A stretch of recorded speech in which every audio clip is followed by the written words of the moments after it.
இருமுறை விமானத்தை தவறவிட்ட ஹஜ் பயணி கடைசியில் அல்லாஹ்வின் நாட்டத்தால் ஹஜ் நிறைவேற்றும் வாய்ப்பு கிடைத்த உண்மை சம்பவம். ஆமாங்க, இந்த சம்பவம் தான் இன்று சமூக வலைதளங்களில் அதிகமாக பகிரப்பட்டும் பேசப்பட்டும் வருகிறது.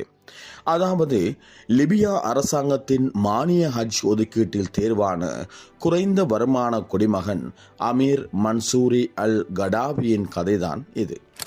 இவர் ஹஜ் செல்லும் தனது விமானத்தை ஒரு முறை அல்ல, இருமுறை தவறவிட்டார். அல்லாஹ்வின் நாட்டத்தால் தற்போது ஹஜ் நிறைவேற்றும் வாய்ப்பு கிடைத்துள்ளது. ஆயிரக்கணக்கான ஹஜ் பயணிகளுடன் விமான நிலையம் வந்திருந்த அவர் பாதுகாப்பு சோதனையில் ஏற்பட்ட தாமதம் காரணமாக நேரில் இருந்தும் தனது முதல் விமானத்தை தவறவிட்டார்.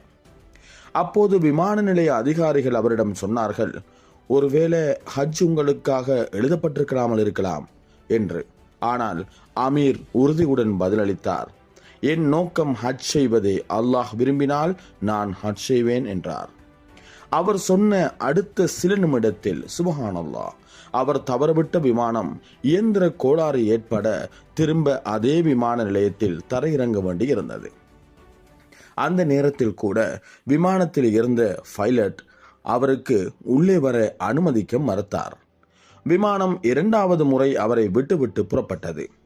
அடுத்த சில நிமிடத்தில் மீண்டும் இயந்திர கோளாறு ஏற்பட விமானம் மீண்டும் திரும்ப வந்தது. இந்த முறை பைலட் சொன்னார், அமீர் விமானத்தில் இல்லையெனில் நான் விமானத்தை எடுத்து பறப்பதில்லை என்று. சுப்ஹானல்லாஹ், இறுதியில் அமீர் விமானத்தில் ஏறினார்.